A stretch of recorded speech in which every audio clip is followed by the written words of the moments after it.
It was horrifying. Just wanted to get this unconscious man out of his vehicle before he burned. Roman Waldera and Jeff Stevenson say they were leaving a church meeting when the crash happened. We heard a big explosion.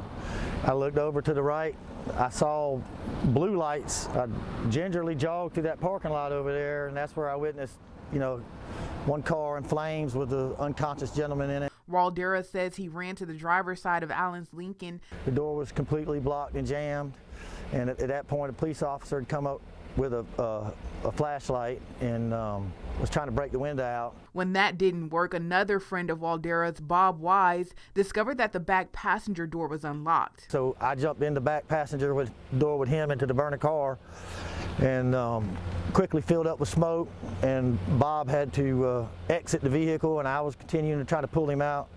That's when I said I lost a little hope that this guy might end up burning up in the vehicle. He says a deputy grabbed one of their batons and busted out the window. Waldera continued trying to pull Allen from his car as another deputy came in to assist. The officer had him by one shoulder, his right shoulder, and was pulling him out. And I had grabbed his left shoulder and was trying to pull him out. And as we were both pulling him out, the flames were coming in.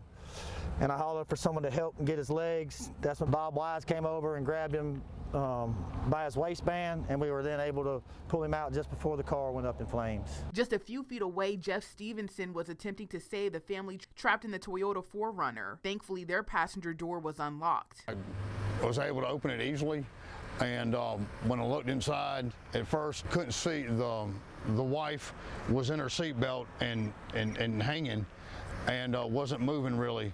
Her husband, who has been identified as Aquinas football coach James Leonard, looked at Stevenson. Stevenson says he asked Leonard if he was okay, and what he saw next will stick with him forever. He leans back, and when he does,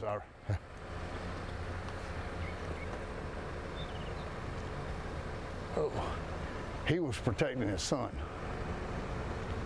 He was over his son. So I don't know how he had consciously gotten his son from the back and was protecting him in the front of the van, but he had his son, and he was double over his son's body to keep him safe. This image shows Waldera, his wife, and Stevenson on their knees praying after rescuing those victims from their cars. When asked if they consider themselves heroes, they said no. They were just simply doing what God asked them to do in that moment. I think there's like two types of people that want to sit back and tape it, and people that want to jump in and fix it. In Augusta, I'm Ashley Jones, WJBF, News Channel 6.